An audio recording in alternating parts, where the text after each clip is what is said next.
Hello and welcome to Self Talk. I'm your host, Rachel Astarte. Today I have as my guest Isabelle Fortin. She is a dynamic sales management strategist who seamlessly blends military discipline with a rebellious spirit. That sounds awesome. And as the founder of Rebel Sales, a consulting firm specializing in supporting sales team managers through mindset, Isabelle challenges conventions and encourages leaders to rethink their management methods. I love this, and I can't wait to dive in. I am a big supporter of all rebels of all kinds. Well, I should probably pull that back politically, but all right. Um, let's say spiritual rebels. And but I would love, Isabelle, to first of all welcome you to Self Talk Thank you. and ask you, how did you get to where you are today? Oh my goodness, what a loaded question, Rachel. Yeah, I'm my my both my personal and professional journey is extremely eclectic. From my first job in the military to becoming a massage therapist. I'm a mindset coach. I own the gym. I worked in sales for many, many years as I was becoming a massage therapist in the beginning of that career. And to me now is just the final step. Well, final, no, I'm not dying, but um, it it's the path that I found to merge everything together. So leadership takes mindset, it takes discipline that I got from the military. It takes a human touch, which, not necessarily, well, actually not at all physically, but which the massage brought me, because in massages, you don't only treat the body, you treat the mind, right? So for me, it's the accomplishment of everything that I have done up to this point, that I kind of took everything that I liked I picked everything that I liked and I was good at from every single one of them, and I made a career of only the things that I enjoyed because, why not? I could. Yeah, beautiful. So how does the theme of rebellion come into this? So maybe you can just start by explaining, what is rebel sales? What does that mean? Well, Rebel Sales is it's I called it like that because of Billy Idol's song, Rebel Yells. Yes, excellent And song. yeah, it is. And that song really, really speaks to me. And for me, it's doing things in an unconventional way. So daring to try new things and new ways of doing things, um, because the traditional way isn't working anymore. And I think that as humanity progresses, less and less convention is going to be working. So that's why I called it that way. And that's basically what I do is I invite the leaders, the sales team managers and the sales team leaders to, or directors, whatever the title of their job is, to actually step outside the box and look for solutions outside of the norm. And it's in my nature. I'm, even as a kid, the word that I used the most often in my life, and still to this day, is, yeah, but why? Yeah, but why is it done this way? And I was never, even I grew up in the 70s, and even as a child, when you weren't supposed to challenge your parents' authority, for me, it wasn't a challenging attitude. It was a questioning attitude. I needed to understand. Yeah, but why do we do it this way? So if I asked for a permission to my dad and he'd say no, I'd look at him and I was mystified. So, yeah, but why? Yes, but why? And so every course that I took, whether in the military or outside the military, I always questioned. So for me, because it's always been done this way is not a good answer. So I invite people to challenge that and understand why they do things the way they do it. Mhm. And Yeah. when you're willing to look outside the norm, you find wonderful answers there. Mhm. So I have to ask, as you were talking about this, how did that questioning, that beautiful curiosity, how did that work in the military? And I want to clarify, we are talking about the Canadian military. Yes, it Okay. didn't. I I thought maybe that might be the answer, but That's the I would love bottom. to. That's the bottom line, Rachel, and that's the reason I left. Actually, to be very honest with you, I had extremely open-minded first and second and even sometimes even third degrees bosses and supervisors. So it wasn't, and it's not because it's the Canadian military. I think it's because it's the Air Force.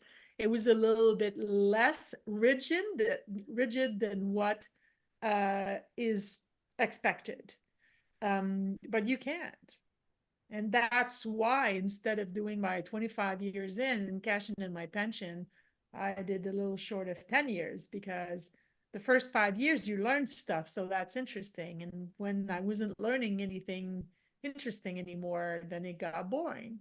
And life's too short, man. I can't do boring. Hmm. I can't. I am incapable. It's not even unwillingness I'm incapable of doing boring. So I had to leave. Yeah. Yeah. And then you went into the business world. I went into the business world while I became a massage therapist. So my first civilian job, I was a CSR, a customer service rep for a big banking company. I did the credit card hotline. So, and oh my God, every day I would have to fight um the urge to kill myself because I could feel my soul dying. I'm not going to name the bank because it is an American bank and you're in the US.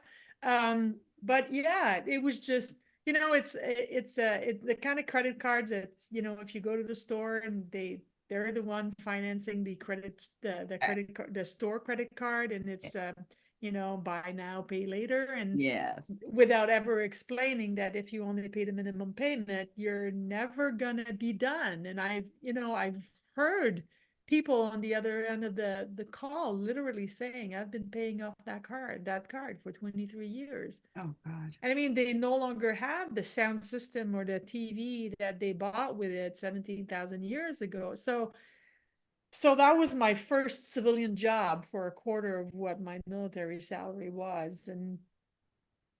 But it was experience, Rachel, that I still use to this day because there's nothing that will teach you business more than dealing with the public.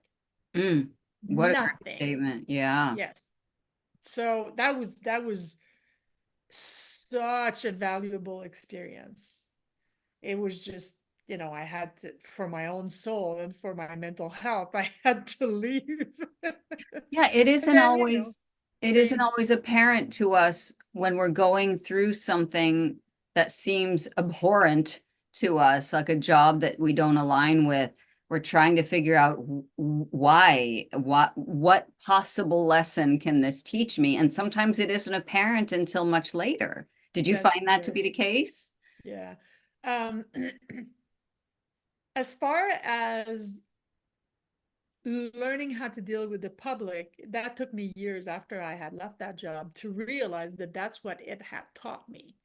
Um, but I knew I was extremely unhappy while I was doing it. But half of my unhappiness at the time was also based on the fact that I was grieving my military career.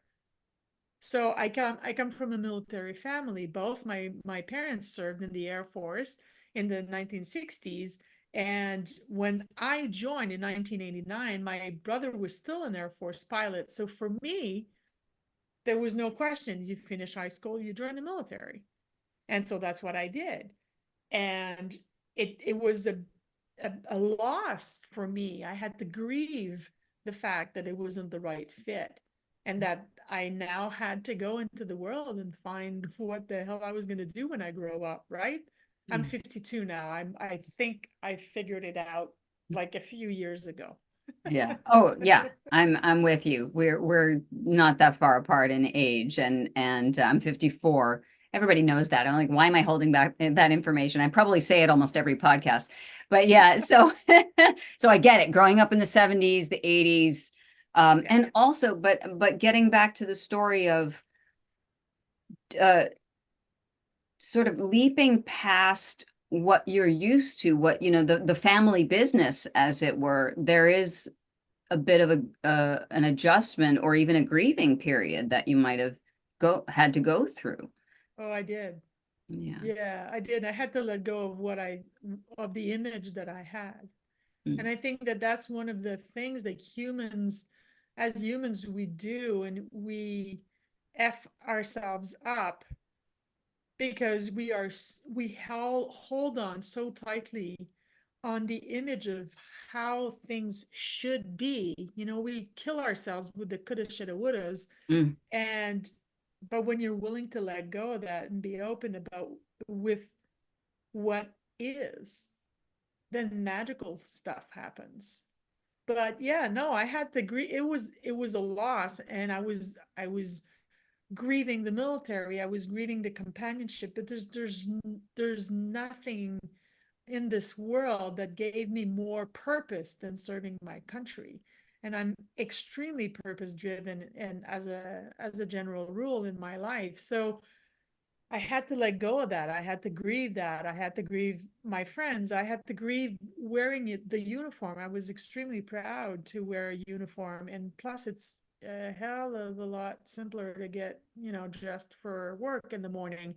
And I had to grieve all of that at the same time as trying to figure out what I was going to do with the rest of my life. So, no, it was an extremely uncomfortable period of my life, but one that I had to do. I had to. I didn't fit in the military structure. So if I was going to live a congruent life, I had to listen to the essence of who I am, and I don't fit in boxes. I'm too tall. So I had to let go of that structure. But it wasn't easy. It was extremely difficult. Yeah, I think that's a really important point for listeners, because this is often what I will work with my clients on is the something isn't working for me in my life, but as you said, you're holding on to what you think your life should be instead of relaxing into let me see what comes, what resonates with me. So this is maybe a leading question, but is that what got you into massage therapy? What pushed you in that direction? And I know you were doing customer service while studying or while actually doing massage therapy. Actually, that's an excellent question, and I think I'm going to shock you with the answer. I became a massage therapist by accident. Okay. So, as a general rule in my life, if I have no reason to refuse something, then I accept it. Obviously, it has to resonate with me. I'm not going to go against my own vibe. But I became a massage therapist with absolutely no intentions of ever becoming a massage therapist. A friend of mine was doing a 15-hour, so a weekend class on introduction to Swedish massages, and she didn't want to go alone. And she invited me, and I had nothing to do that weekend, and I had no reason to refuse. So I thought, oh, I'm going to spend the weekend with Elizabeth, and it's going to be fun. I'm going to learn a thing or two, and you never know. Maybe one day I'll massage somebody, and I'll help somebody out with the little bit that of knowledge that I will have. And I went to do the training, and at the end of the 15 hours, I went, well, is that it? I don't know enough. So I did the 200 hours of Swedish massages, and when I started doing that, then I needed, 30 hours of anatomy and then 75 hours of pathology and so on and so forth and so on and so forth. And I was just interesting. It was interesting to me. I was interested. So I kept going with absolutely no intentions of ever making that my livelihood ever. It's just eventually I got to 1,000 hours of training and I went, well, maybe I should monetize this. I mean, I am legally here in Canada, I am legally a massage therapist, and I, paid quite a bit of money to learn all these things. So perhaps I should do something with it. And I did. Yeah. But at the beginning, it goes back to what you were saying earlier. It's about seeing what's there and being willing to open that new door that just unlocked in front of you and Yeah. say, hey, door number 3 is unlocked. And I'm just going to push to see if it's actually, it opens, because that's our jobs as humans. Recently somebody said, how do you decide, what kind of services you offer? I said, I don't decide. My job as a human is to knock on as many doors as I possibly can and try as many things as I possibly can. And my biggest frustrations is that I'm not going to live long enough to do everything that I want and see all the beautiful places that I want to see. And when a door opens, I go, oh, okay. And I go, because that's that's my job, is to see what opens up. Mhm. So yeah, but for that, Rachel, you have to let go. You have to let go of control. And that's not an easy task for me, at least. It's really not easy.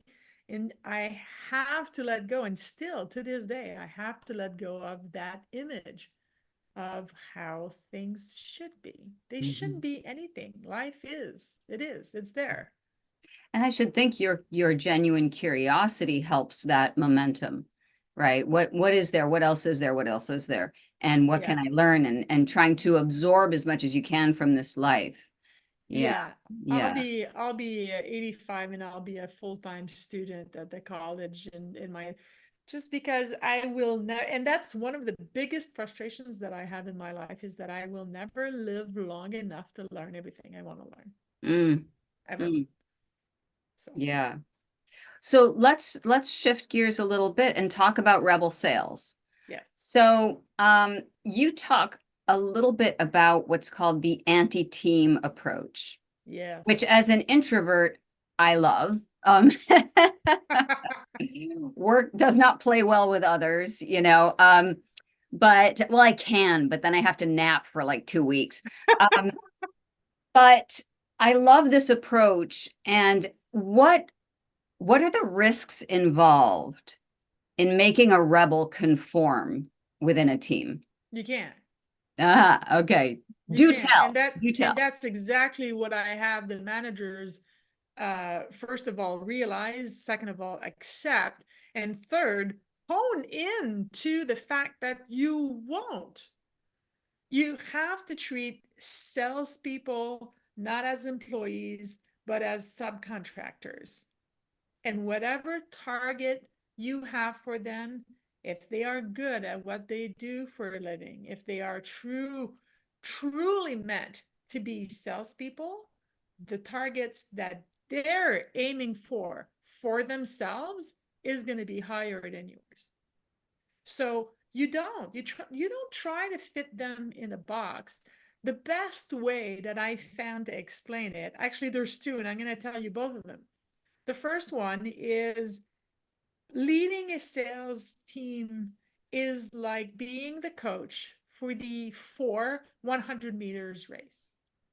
Stop trying to get them to work as a team. The only thing that they need to do as a team is pass the baton without dropping it. That's it. Let them run the leg of the race the way they see fit.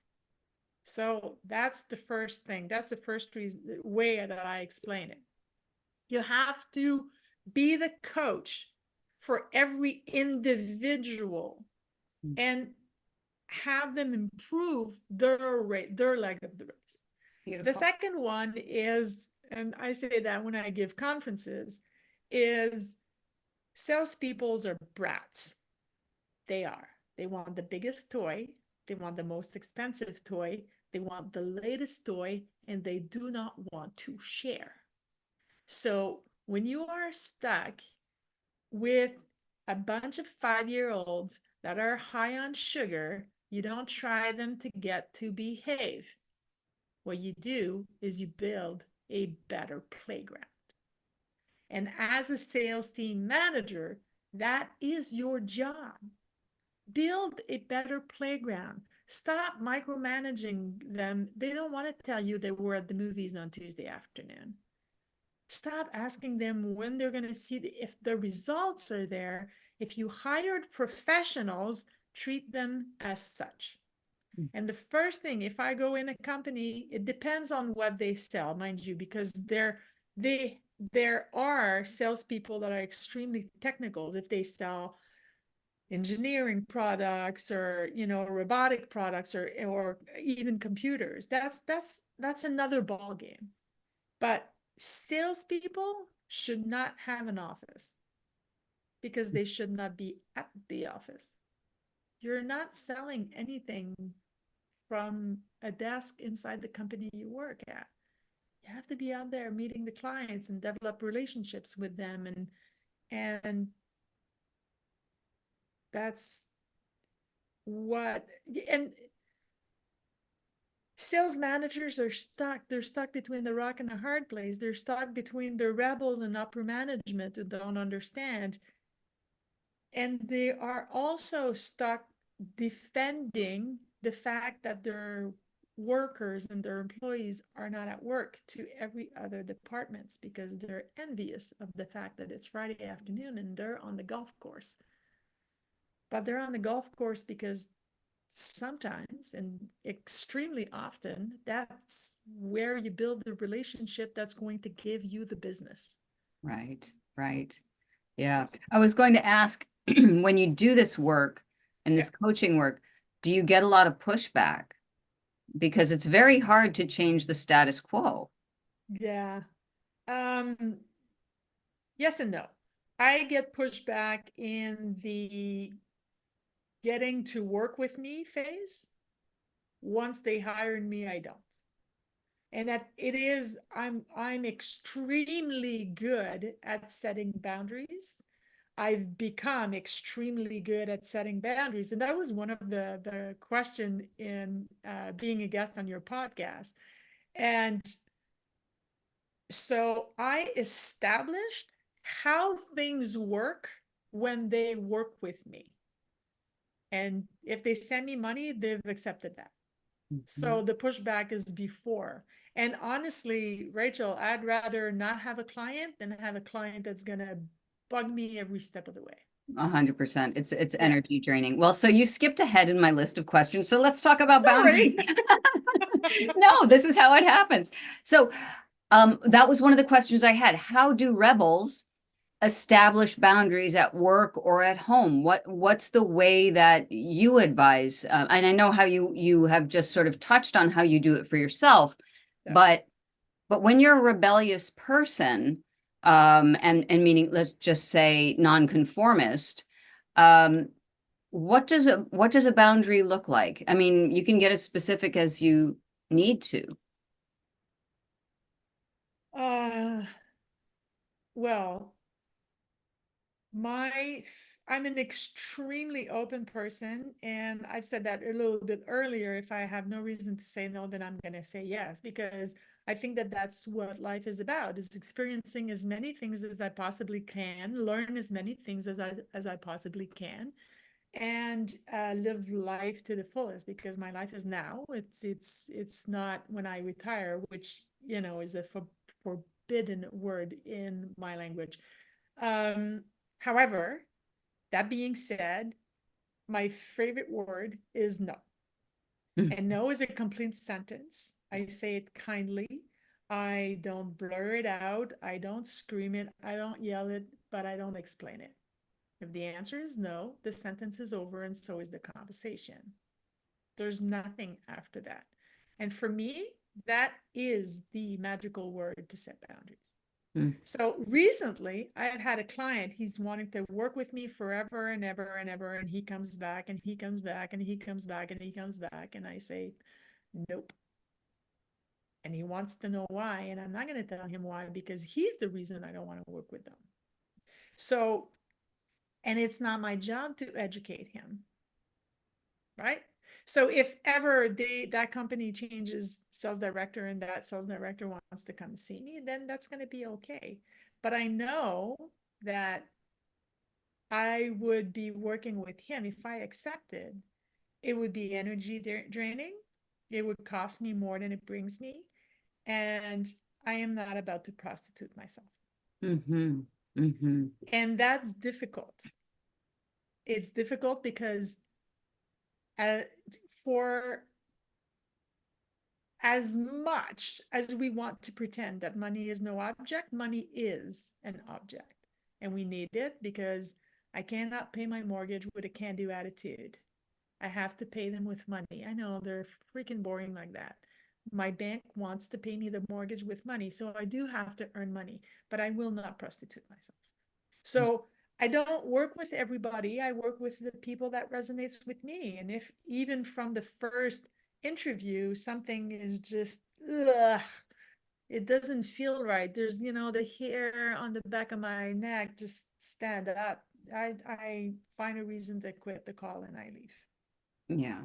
Yeah. That takes a lot of strength and a lot of self-awareness Yes. because, and I think that's important, especially for this podcast, is this is an example you're hearing from Isabelle about, I don't care what other people think because I live with myself. That's right. I'm the one who has to spend time with me, not them.